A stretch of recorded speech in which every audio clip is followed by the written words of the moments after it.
everyone. Thank you for so much stopping by. I am your YV sir and welcome all of you in our today's class. The finished and the easiest way to learn the concepts of physics. So let's go to our today's topic of discussion, that is air equivalent and condition for null point or equilibrium point. So before going to the topic, actually I want to say something that please मेरे channel को subscribe कीजिए और आपके जितने भी दोस्तों हैं वो उनके पास ये वीडियोस पहुंचने की कोशिश जरूर कीजिए, क्योंकि ये वीडियो आपके लिए बहुत ही जरूरतमंद होने वाला है। अगर ये क्लास आपको कैसा लग रहा है उसके बारे में आप प्लीज मुझे कमेंट बॉक्स में कमेंट कीजिए, ठीक है। सो क्लास है एयर इक्विवेलेंट। सो आज एक बहुत ही इंटरेस्टिंग टॉपिक जो है कि एयर इक्विवेलेंट, उसके बारे में आज हम डिस्कस करने वाले हैं। मान लो आपके पास दो चार्ज Q1 Q2 है जो एयर मीडियम पे है। Q1 Q2 दो चार्ज है जो कि एयर मीडियम पे है और उनके बीच का जो डिस्टेंस है वो R0 ही है, ठीक है। सो उसके हिसाब से कूलम्बिक फोर्स और इलेक्ट्रोस्टैटिक फोर्स के वैल्यू कितना आ जाएगा, वो आ जाएगा F0 equal to beta not Q1 Q2 divided by R0 square. Scalar form में हम लिख रहे हैं, राइट। सो अभी क्या करेंगे कि वही दो चार्ज वही सेम सेपरेशन में कोई भी मीडियम पे आप रखना चाहते हो, तो अभी एनी मीडियम पे ये दो चार्ज वही सेम सेपरेशन पे आप पहले सपोज मान लो कि वाटर मीडियम पे रख रहे हो, ठीक है। सो हमेशा याद रख लो कि एयर मीडियम पे फोर्स का वैल्यू, इलेक्ट्रोस्टैटिक फोर्स का वैल्यू हमेशा मैक्सिमम ही आता है। अगर आप जिस भी मीडियम पे रखोगे तो वो फोर्स उससे कम ही आएगा, मतलब एयर मीडियम पे जितना फोर्स आ रहा है उससे कम ही आएगा। सो अगर आप वाटर मीडियम पे रख रहे हो तो फोर्स का वैल्यू एयर मीडियम से जितना आ रहा था उससे कम आएगा। सपोज यहां पे आपका आ रहा है कि 10 न्यूटन, मान लो कि 10 न्यूटन आपका आ रहा है Q1 Q2 चार्ज और उनके बीच का सेपरेशन R0 है, तो एयर मीडियम पे फोर्स आपका आ रहा है 10 न्यूटन। अभी मान लो एनी मीडियम मतलब ये सपोज सपोज आप वाटर मीडियम पे रखोगे, ठीक है।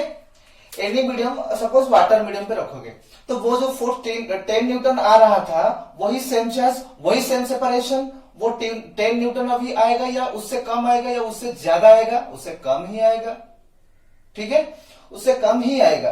तो अभी हम क्या करेंगे, हमको पता है कि F is inversely proportional to R square, separation का स्क्वायर के साथ वो इनवर्सली है। अभी हमारे पास ये सपोज वाटर मीडियम पे रखने से सपोज 8 न्यूटन आ रहा है, एयर मीडियम पे कितना आ रहा था 10 न्यूटन, अभी वाटर मीडियम पे रखने से 8 न्यूटन आ रहा है, तो हमको चाहिए भाई 10 न्यूटन। सो 10 न्यूटन होने के लिए मतलब फोर्स को इंक्रीज करना चाहते हैं, 8 से 10 हम इंक्रीज करना चाहते हैं, तो कैसे इंक्रीज करेंगे, इस रिलेशन के हिसाब से अगर हम सेपरेशन को डिक्रीज करेंगे तो फोर्स इंक्रीज ही होगा। तो अभी हम क्या किए कि उनके बीच का जो सेपरेशन था वाटर मीडियम पे, तो वो सेपरेशन हम कम करते गए, डिक्रीज करते गए, उस हिसाब से फोर्स कितना आ रहा है वो नोट डाउन करते चले। मतलब 8 न्यूटन से थोड़ा सेपरेशन कम किया तो आ गया 8.1, और थोड़ा सेपरेशन कम किया तो 8.5, और भी ज्यादा कम किया तो वो आ गया सपोज 9 न्यूटन। सो ऐसे कम करते गए सो एक सेपरेशन पे मतलब एक पर्टिकुलर डिस्टेंस पे वो वैल्यू फोर्स के वैल्यू से मैच करता गया। सो जिस डिस्टेंस पे वाटर मीडियम पे फोर्स का वैल्यू एयर मीडियम पे जितना है उतना ही फोर्स यहां पे आ रहा है, वही डिस्टेंस है एयर इक्विवेलेंट डिस्टेंस। मतलब एयर पे जितना फोर्स आ रहा था अगर एनी मीडियम पे, ये है हमारा एग्जाम्पल हम लिए है कि वाटर मीडियम, एनी मीडियम पे फोर्स पे, सॉरी एनी मीडियम पे एयर मीडियम पे जितना फोर्स आ रहा था, अगर एक पर्टिकुलर डिस्टेंस पे वही वैल्यू का फोर्स उसी मीडियम पे आ रहा है, सो जिस डिस्टेंस पे एयर मीडियम पे जितना फोर्स आ रहा था वही फोर्स आ रहा है, वही डिस्टेंस को हम बोलेंगे एयर इक्विवेलेंट डिस्टेंस। अभी हम देखते हैं कि कैसे एयर इक्विवेलेंट डिस्टेंस का वैल्यू कैसे हम निकालेंगे। ठीक है, सो एफ का वैल्यू कितना आ जाएगा, एफ एनी मीडियम पे एग्जांपल मान लो नहीं है, एनी मीडियम हम लिए हैं, सो एनी मीडियम पे एफ का वैल्यू कितना आ जाएगा कि beta Q1 Q2 by R square ही आएगा, राइट। सो एनी मीडियम पे फोर्स का वैल्यू इतना आ जाएगा। हम क्या करना चाहते हैं कि एनी मीडियम पे जितना फोर्स आ रहा है एयर मीडियम पे उतना ही फोर्स आएगा, किस डिस्टेंस पे वो हम निकालना चाहते हैं। तो क्या करेंगे, अगर हम निकालना चाहते हैं कौन से डिस्टेंस पे फोर्स इक्वल आ रहा है, तो हम ये भी लिख सकते हैं कि फोर्स इक्वल होगा तो डिस्टेंस कितना आएगा, right. So if F naught will be equal to F, मतलब एयर मीडियम पे force is equal to any medium पे फोर्स के साथ इक्वल हुआ, तो कौन से डिस्टेंस पे ये इक्वल होगा, वो डिस्टेंस अभी हम निकालेंगे, वही डिस्टेंस होगा एयर इक्विवेलेंट डिस्टेंस, राइट। सो हमारे साथ बने रहिए इसको फाइनल पॉइंट पे पहुंचने के लिए। ओके, सो एफ नॉट का वैल्यू कितना है, beta naught, right, beta not Q1 Q2 by R naught square हो गया। ओके, यहां पे एफ का वैल्यू कितना है, beta Q1 Q2 divided by R square. Okay, और एक बात अब ध्यान दीजिए कि बीटा का वैल्यू कितना होगा अगर आप किसी मीडियम पे निकल रहे हो, मतलब कि बीटा आपका एनी मीडियम पे आ जाएगा air medium by dielectric constant, उसी मीडियम पे, सपोज इस मीडियम पे डाइलेक्ट्रिक कांस्टेंट के है, सो उस हिसाब से वो जो कूलम्बिक कांस्टेंट बीटा है वो आ जाएगा एयर मीडियम पे जितना आएगा डिवाइडेड बाय उसी मीडियम का डाइलेक्ट्रिक कांस्टेंट। सो बीटा के in place of beta what we can write कि beta naught by K Q1 Q2 divided by R square, ये लिख सकते हैं हम। ये आपको कैसे आया वो कूलम्ब्स लॉ में, कूलम्ब्स लॉ का जो लेक्चर है वो आप उसी से समझ सकते हो कि beta equal to beta naught by K कैसे आ रहा है। ठीक है, ओके ओके, हो गया, ये अभी तक हो गया। सो Q1 Q2 by Q1 Q2 cancel out हो जाएगा, बीटा नॉट भी कैंसिल आउट हो जाएगा। सो फाइनली यहां से कितना आ जाएगा, R naught square equal to R square into K. So finally R naught कितना आ जाएगा, R naught will be equal to R times root K. ये हो गया आर नॉट, जो वो है एयर इक्विवेलेंट डिस्टेंस, मतलब एयर मीडियम पे अगर आर नॉट है, जिस मीडियम पे आप निकलना चाहते हो उस मीडियम का डिस्टेंस आर है और उसी मीडियम का डाइलेक्ट्रिक कांस्टेंट के है। आपको समझ में आ रहा है कि नहीं, ये हो गया आपका डिस्टेंस, मतलब यहां से आप लिख सकते हो कि R will be equal to R not by root K. Proof के लिए हम देख सकते हैं कि अगर एयर मीडियम पे है तो एयर मीडियम पे के का वैल्यू कितना होगा, 1 आएगा। So R will be equal to R not by 1 R not, so R will be equal to R not अगर एयर मीडियम पे होगा। अगर अल्कोहल पे, अगर वाटर मीडियम पे, जिस भी मीडियम पे होगा उस मीडियम का डाइलेक्ट्रिक कांस्टेंट आप लिख सकते हो। समझ में आ रहा है, हो गया क्लियर भाई, फंडा क्लियर हो गया ना। ठीक है, तो उसके बाद हम इस कॉन्सेप्ट को बेस करके एक प्रॉब्लम, 2-4 प्रॉब्लम करेंगे। ठीक है, ये आपको समझ में आ रहा है, ठीक है, ओके। सो इस हिसाब से कूलम्ब्स लॉ का जो फॉर्मूला है, वो फोर्स का जो फॉर्मूला है वो हम क्या लिख सकते हैं और कैसा आएगा, एक एग्जाम्पल के तौर से हम समझेंगे। ठीक है, ओके।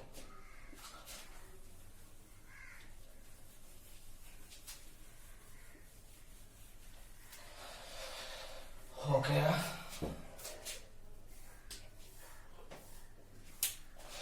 मान लो एग्जाम्पल 1, आपके पास दो चार्ज है Q1, ये हो गया आपका Q2, ठीक है। यहां से यहां तक एक मीडियम है जिसका डाइलेक्ट्रिक कांस्टेंट K1 है, ठीक है। और ये जो डिस्टेंस है ना वो सपोज T1 है, ठीक है। और वहां से यहां तक एक मीडियम है जिसका डाइलेक्ट्रिक कांस्टेंट K2 है और इसका डाइलेक्ट्रिक कांस्टेंट K2 है और इसका थिकनेस है T2। मतलब यहां से यहां तक सेपरेशन है T2, यहां से यहां तक है T1, ठीक है। और जो बचा हुआ पार्ट रह गया वो मान लो आपका T3 सेपरेशन हुआ और यहां से यहां तक जो भी मीडियम होगा उस मीडियम का डाइलेक्ट्रिक कांस्टेंट K3 है, ठीक है। Q1 Q2 के बीच का जो डिस्टेंस हुआ कितना हुआ, T1 plus T2 plus T3, ये डिस्टेंस हो गया एक्चुअली। सो अभी हम in terms of air equivalent what will be the electrostatic force between Q1 and Q2 वो अभी हम निकालना चाहते हैं, ठीक है। ये अभी क्वेश्चन पे दिया गया है कि अगर आपके पास दो चार्ज है, वो दो चार्ज के बीच में अगर 3 मीडियम्स है तो उनके बीच में फोर्स का वैल्यू कितना आएगा वो हम निकालना चाहते हैं, ठीक है। सो वो कितना आएगा ये हमको पूछा गया कि फोर्स कितना आएगा, ये क्वेश्चन पे हमको पूछा गया है। तो सॉल्यूशन हम निकालेंगे तो क्या हम लिख सकते हैं कि F equal to beta not Q1 Q2 by divided by कितना आएगा वैल्यू उसका कितना आएगा, याद रख लो कि R naught will be equal to R root K1। मतलब जिस मीडियम पे है उस मीडियम का सेपरेशन और डिस्टेंस एंड उस मीडियम का डाइलेक्ट्रिक कांस्टेंट ही लिखेंगे। यहाँ पे हमको क्या लिखना था, beta not Q1 Q2 by R not square ही लिखना था। So in place of R not what we can write, in place of R not we can write R root K। मतलब यहां से T1 रूट K1, ये तो खत्म नहीं हुआ, और भी एक मीडियम है, उसके बाद और भी एक मीडियम है। सो 3 मीडियम को हम ऐड करना चाहते हैं। सो हम ऐड करेंगे तो क्या लिखेंगे कि T1 रूट K1 इस फॉर्मूला के हिसाब से हम लिख रहे हैं। उसके बाद इसके लिए हम क्या लिखेंगे कि plus T2 root K2, okay. उसके बाद क्या होगा आप खुद बताइए, मैं कुछ टाइम ले रहा हूं, आप कुछ बताइए अपने आप को, क्या अपने आप को बताइए क्या होगा T3 रूट K3 ही आएगा, राइट। सो T3 रूट K3 आ गया। उसके बाद फॉर्मूला क्या है, beta not Q1 Q2 by R square, ये हो गया R स्क्वायर हो गए। सो ये आपका फाइनल फोर्स का वैल्यू आ गया, हो गया ना, कंप्लीट हो गया। So F will be equal to beta not Q1 Q2 by this much whole square, right. Okay, next हम क्या करेंगे कि अगर मान लो कि ये जो मीडियम है, ये मीडियम सपोज ये मीडियम एयर मीडियम है। कौन सा मीडियम है, ये आपका एयर मीडियम है। वही सेम क्वेश्चन एग्जांपल 2 में मैं पूछ रहा हूं कि अगर यहां पे एयर मीडियम है और यहां पे कोई और एक मीडियम है जिसका डाइलेक्ट्रिक कांस्टेंट K2 है, तीसरा मीडियम है उसका डाइलेक्ट्रिक कांस्टेंट K3 है। सो फोर्स का वैल्यू कितना आएगा, इस फॉर्मूला में क्या मॉडिफाई होगा ये बताओ। सो एयर मीडियम पे अगर है, एयर मीडियम का डाइलेक्ट्रिक कांस्टेंट कितना है, 1 है, right, approximately 1। So in place of K1 what we can write, air medium का डाइलेक्ट्रिक कांस्टेंट कितना है, 1 है। So square root of 1 will be equal to how much, 1। So square root of 1 T1 into 1 will be T1. So final answer will be this one. समझ में आ रहा है कि नहीं? अगर समझ में नहीं आ रहा है तो बार बार ये प्रॉब्लम को पॉज करके एग्जाम्पल 1 को आप जाके देख सकते हो, ठीक है। एग्जाम्पल 2 हो गया।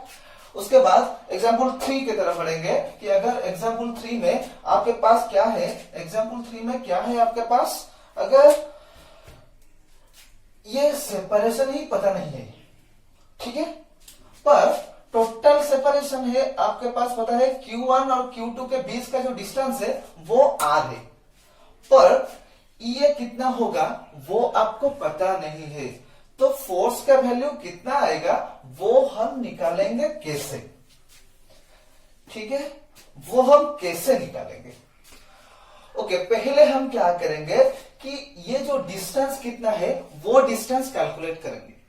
ये डिस्टेंस कैलकुलेट करने के लिए आपको पता है कि टोटल डिस्टेंस आर है, टोटल में से अगर आप इतने डिस्टेंस सब्ट्रैक्ट कर लोगे तो ये वाला डिस्टेंस आपके पास आ जाएगा, बिल्कुल ही आ जाएगा, इसमें कोई भी क्या दिक्कत नहीं है, ठीक है। सो ये डिस्टेंस है आ, इतना डिस्टेंस हो गया T2 प्लस T3। सो ये वाला डिस्टेंस कितना आएगा टोटल में से, अगर आप ये सब्ट्रैक्ट करोगे कितना आएगा R माइनस ये कितना आपके पास आ जाएगा, so R minus T2 plus T3 अगर हम सब्ट्रैक्ट करेंगे तो ये वाला डिस्टेंस आ गया, ठीक है। सो ये फॉर्मूला के हिसाब से ये डिस्टेंस आ गया, ये आ गया। रूट के हिसाब से एयर मीडियम पे डाइलेक्ट्रिक कांस्टेंट अभी अभी हमने बोले थे कि एयर मीडियम पे डाइलेक्ट्रिक कांस्टेंट 1 ही है, सो 1 स्क्वायर रूट मतलब 1 ही आएगा, ओके। प्लस इस मीडियम पे उस फॉर्मूला के हिसाब से सेपरेशन में T2 डाइलेक्ट्रिक कांस्टेंट K2, सो कितना आएगा T2 रूट K2 हो गया, प्लस उसके बाद क्या आएगा इस मीडियम पे सेपरेशन है T3, so T3 K3 square root whole square, beta Q1 Q2 by R square, उस हिसाब से हम लिख रहे हैं, ठीक है, ठीक है, समझ में आ रहा है, हो गया ना, कंप्लीट हो गया, okay, thank you very much.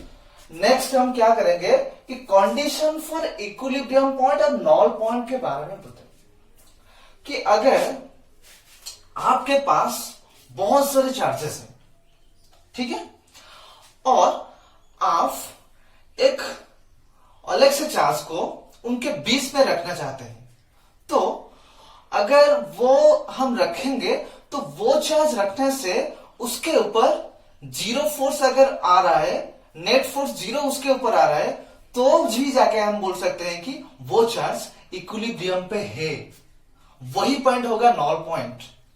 For example मान लो कि आपके दो दोस्त हैं, वो स्ट्रेट लाइन पे खड़े हैं, यहां पे एक आपका दोस्त है, यहां पे एक दोस्त है, आप अंदर घुस गए, सो वो दोनों दोस्तों आपके ऊपर दो डायरेक्शन में फोर्स अप्लाई करेंगे, वो आपको उस तरफ खींच रहा होगा, ये वाला दोस्त आपको लेफ्ट की तरफ खींच रहा होगा, राइट। सो ऐसे में आप क्या करोगे, अगर आपके ऊपर वो दोनों दोस्त आपके ऊपर इक्वल एंड ऑपोजिट डायरेक्शन में फोर्स अप्लाई कर रहे होते, तो आप वहां से 1 इंच भी नहीं हिलेंगे, क्योंकि आपके ऊपर टोटल फोर्स और नेट फोर्स जीरो ही आ रहा है, ठीक है। अगर आप जिस प्लेस पे खड़े हो उस प्लेस को आप बोल सकते हो कि इक्विलिब्रियम पॉइंट और नॉल पॉइंट। सो उसी के बारे में अभी हम बताने जा रहा है। आपके इन प्लेस ऑफ आप के दोस्त अभी हम चार्ज रखेंगे, ठीक है। सो इन प्लेस ऑफ दोस्त आपके चार्ज रखेंगे। सो चार्ज, दो चार्ज अगर है, ओके, दो चार्ज है, मतलब सपोज वो दो चार्ज लाइक चार्जेस है, इक्वल चार्ज है, मतलब प्लस प्लस आप बोल सकते हो, पॉजिटिव पॉजिटिव चार्ज या फिर नेगेटिव नेगेटिव चार्ज, उसी को ही हम बोलते हैं ना लाइक चार्जेस। सो आपके पास लाइक चार्जेस है, हम निकालना चाहते हैं कि what will be the condition for the null point, what will be the condition for null point और equilibrium point, equilibrium point, okay. So हम निकालना चाहते हैं कि condition for, what is the condition for equilibrium point और null point.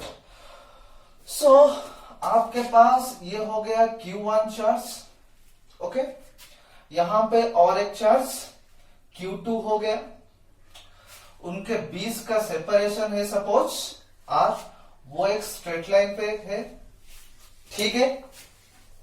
आपको पूछा गया है कि अगर कोई तीसरी चार्ज, ठीक है, अगर कोई तीसरी चार्ज आप रखेंगे उनके बीच में, या कहां पे आप रखेंगे, Q1 Q2 के बीच में, या इसके लेफ्ट साइड में, या इसके Q2 के राइट साइड में, या इनके बीच में, कहां पे एक तीसरा चार्ज रखोगे जो कि ये दोनों चार्ज उसके ऊपर equal and opposite force apply करेंगे, मतलब उसी पॉइंट पे उसके ऊपर नेट फोर्स 0 आ रहा होगा, तब जाके उस पॉइंट को हम बोल सकते हैं कि इक्विलिब्रियम पॉइंट और null point. And the condition is that at that point if net force will be equal to 0, that means force due to Q1 will be equal to force due to Q2। ठीक है, किस distance पे वो point आएगा अभी हम calculate करने वाले हैं।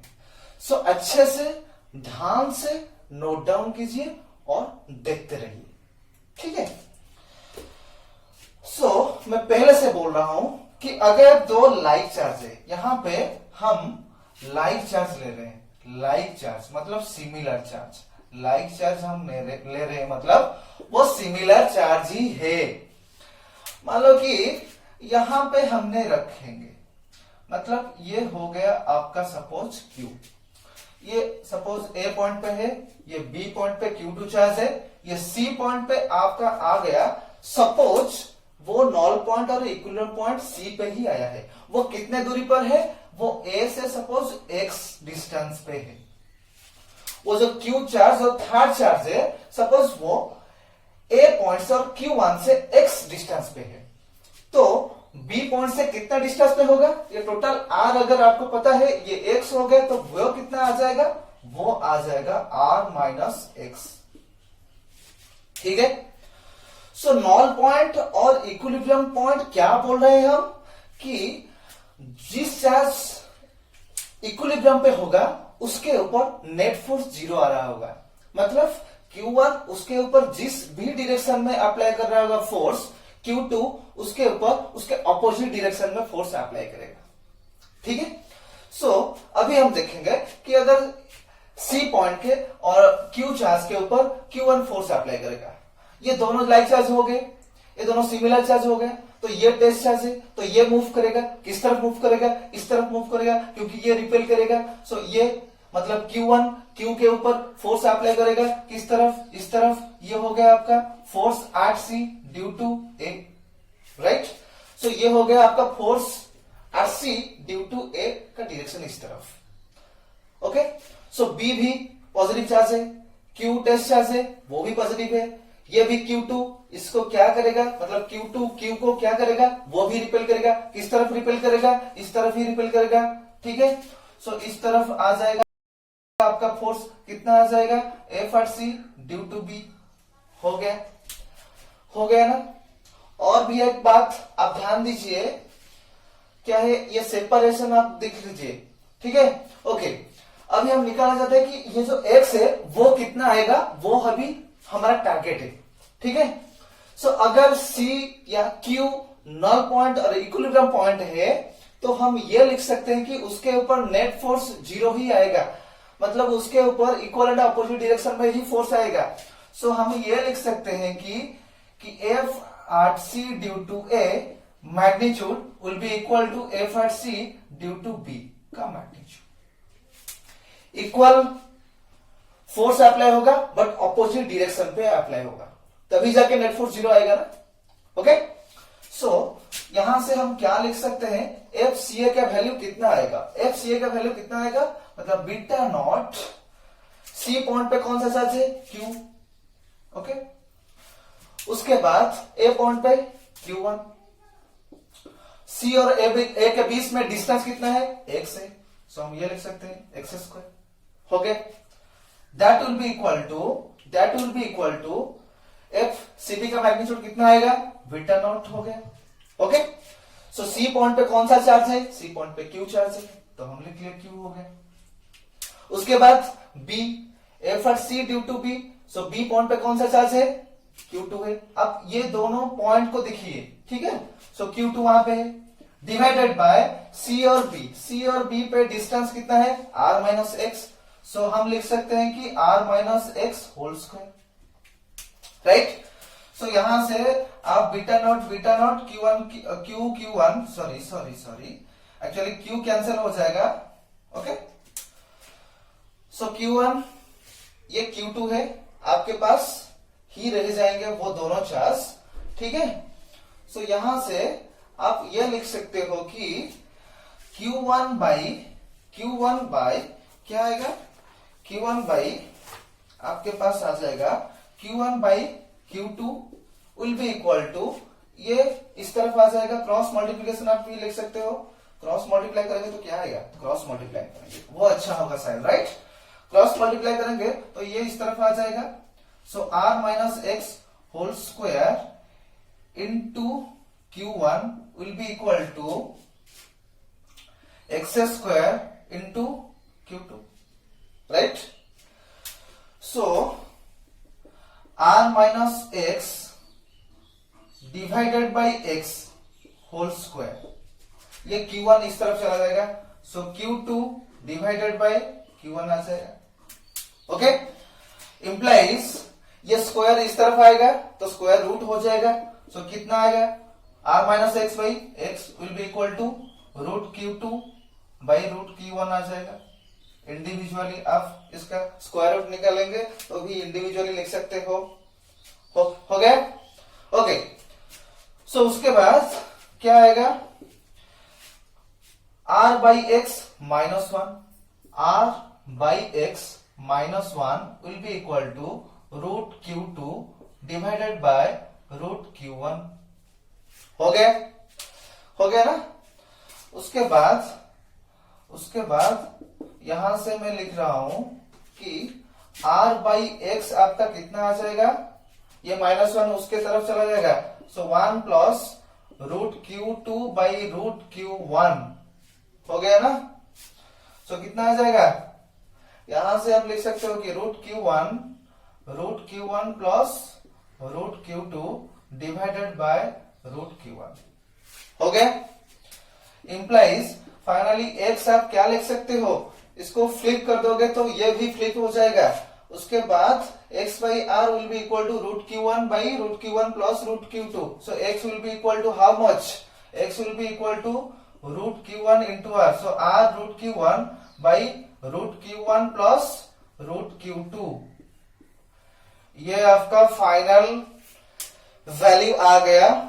अगर आपके पास दो लाइक चार्जेस है Q1 एंड Q2, उनके बीच का सेपरेशन आपको पता गया है कि R है, तो थर्ड चार्ज कहां पे रखेंगे, कौन से डिस्टेंस पे रखेंगे Q1 से, सो दैट कि वो इक्विलिब्रियम पॉइंट हो सकता है और उसके ऊपर इक्वल एंड अपोजिट डायरेक्शन में फोर्स आ सकता है। वो कितना आएगा, r root Q1 divided by square root of Q1 plus square root of Q2। ये आपको समझ में आ रहा है कि नहीं, अच्छे से आप एक बार देख लीजिए, अच्छे से देख लीजिए।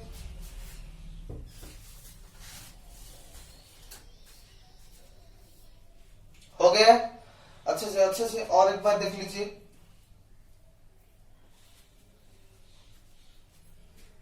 हो गया ना, कंप्लीट हो गया।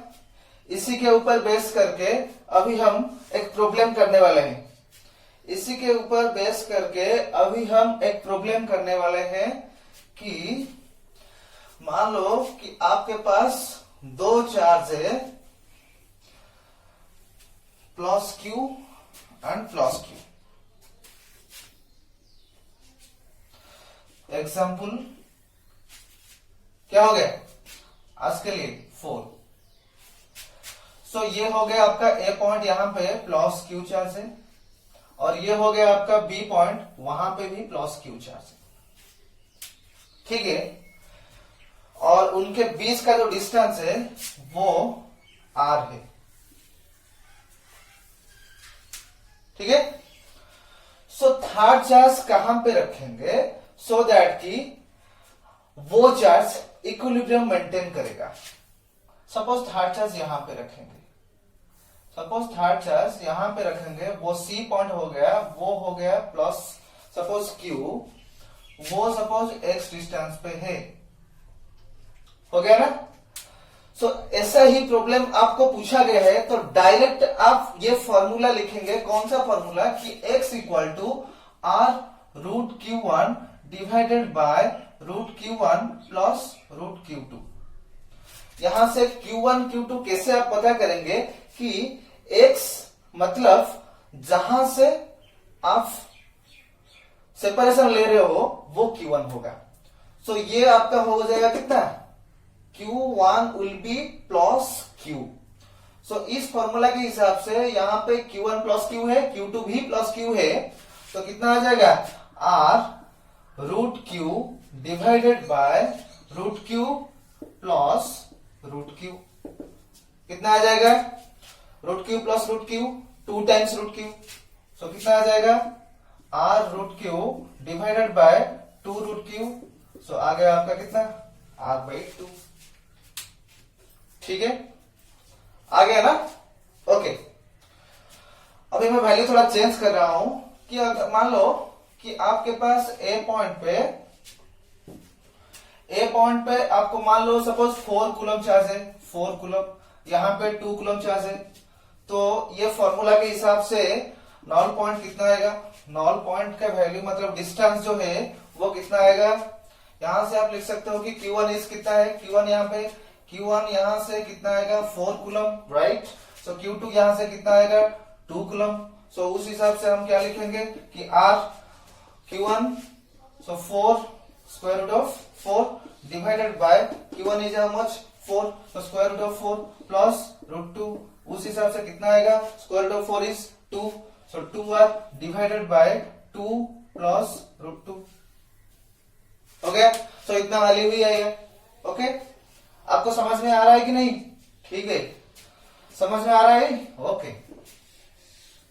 अगर यहां पे और एक चार्ज होगा, सपोज हम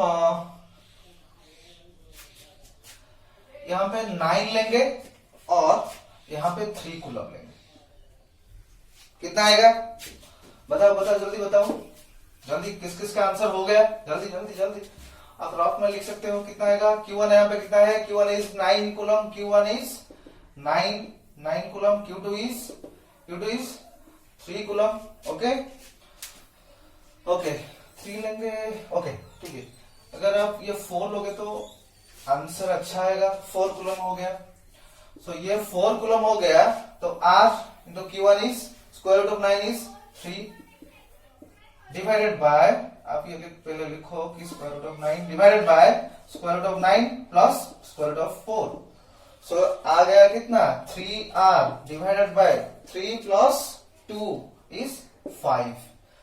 सो 3R/5 डिस्टेंस से कहां से ना 9 कूलम चार्ज से 3R/5 डिस्टेंस पे थर्ड चार्ज रखोगे तो जाके आपका वो जो थर्ड चार्ज होगा वो इक्विलिब्रियम पॉइंट पे ही रहेगा, उसके ऊपर नेट फोर्स 0 ही आएगा। ठीक है, उसके ऊपर कितना फोर्स आएगा, उसके ऊपर 0 ही फोर्स आएगा। समझ में आ रहा है कि नहीं। ओके ठीक है, सो दोस्तों आज के लिए बस उतना ही। नेक्स्ट क्लास में हम ये कंडीशन फॉर इक्विलिब्रियम पॉइंट और नॉल पॉइंट को बेस करके और भी ज्यादा प्रॉब्लम्स करने वाले हैं। सो आज के लिए बस उतना ही। थैंक यू, जय हिंद।